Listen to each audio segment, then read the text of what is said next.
speaker is Kate Sweeney, and she's going to talk about something that's very close to my heart, which is a positive response to an alternative, i.e. a million jobs in the environmental field. And I think I'm hoping we'll get some words of wisdom from her tonight. Well, okay. No pressure there then. Can everyone hear me okay? Yeah. Well, first of all, I want to say that I agree completely with everything that Alice and Kevin have said, unsurprisingly. It does fall to me tonight to talk a little bit about the alternatives to the cuts, and that's exactly what I'm going to do. Just before that, I'm going to be very briefly autobiographical, because I'm going to say, Alice mentioned the NHS and the threats to the NHS. Now, I'm an NHS speech and language therapist, I'm a clinician, but my previous contract finished in October, and very unusually, because of the cuts, because of the current economic climate, I've not been able to find a job. So, although I'm an NHS professional, I was down at the job centre today, and even though I've only been claiming for 7 weeks, they're already getting difficult with me and saying, well, you need to be looking outside your profession to apply for jobs. That's after 7 weeks. So this tells us about the current climate we're in.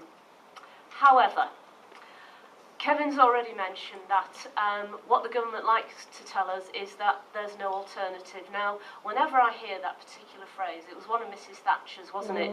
Those of us who remember Mrs. Thatcher, there is no alternative. And I always get a warning light going off in my head because there's always an alternative. And when I hear a politician say that, that says to me they either haven't thought about it, or if they've thought about it, they're just trying to shut out the fact that there might be alternatives. And Alice and Kevin have already touched on the fact that, of course, there are alternatives. So how do we find our alternatives? Well, first of all, Kevin's an historian. We can look at history. We can look at President Roosevelt and the New Deal and what he did in the last Great Depression. That's a very useful lesson from history. Or on the other side, we can look at what's happened when swinging cuts have been made. It was news to me that there was something called the Geddes Axe in, I think, the early 1930s. Is that right? Which was, I'd never studied that at school, but apparently that was similar to what's happening now. And guess what? It made the economy bomb even more than it already was. What a surprise. So history is already telling us some lessons. We can also look geographically. We can look at what other countries are doing. Well, Ireland, there's a nice lesson, isn't there? There's a lovely quote from George Osborne from a few years ago talking about how wonderful the Irish economy was, all this austerity, and that I'm here in Dublin to look and to learn and to listen, and boy, didn't he look and learn and listen. And aren't we lucky that that's where he looked? But if we look a bit further afield, we might want to look at South Korea, where they've got an absolutely brilliant economic stimulus package going, and guess what? It's a green economic stimulus package. We could look at Bolivia and Brazil, where they've got fantastic green initiatives going on. Now, if South Korea and Bolivia and Brazil can do it, why can't we? That's the question. So what I'm here tonight to propose is a Green New Deal and 1 million climate jobs. This is the leaflet that's available over there. I don't think I need the mic, do I? Can everyone hear me?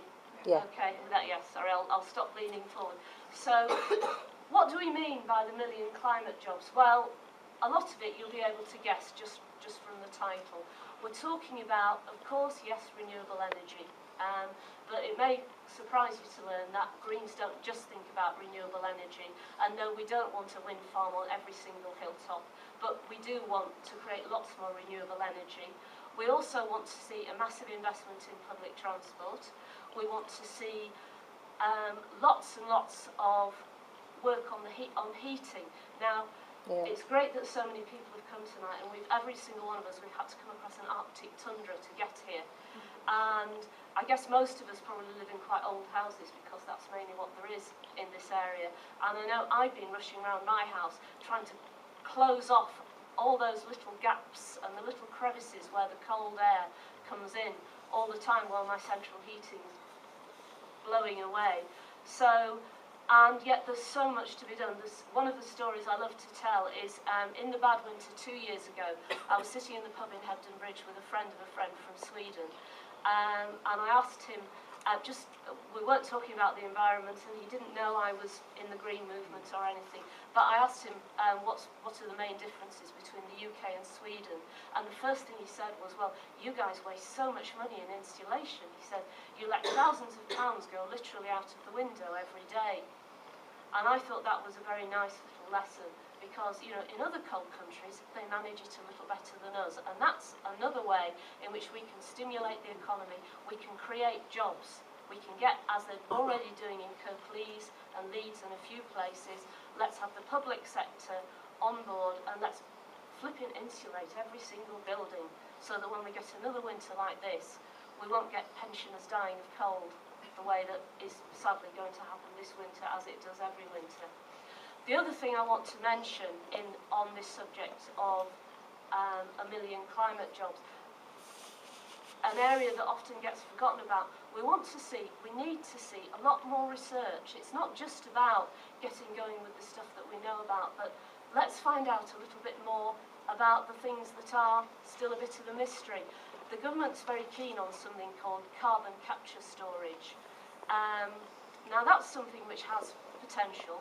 It basically involves getting all the nasty carbon and burying it and putting it in silos and things like that, if I understand it properly. Now, that's an idea that's got potential, but it's completely unproven.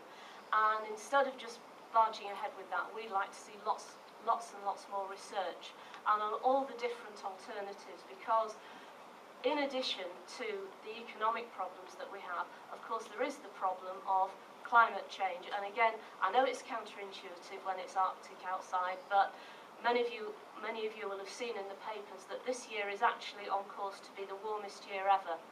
I know that sounds weird, but in a global sense, that's actually true. If it isn't the warmest year ever, it's going to be the second or third warmest year ever. So climate change is real, it's happening, we've got to address it, and this package is designed exactly to do that. That's all I wanted to say about the climate jobs, because there's lots more information here. I'm going to close by echoing what the previous speakers have said. I do think we are facing a really, really, really big issue here.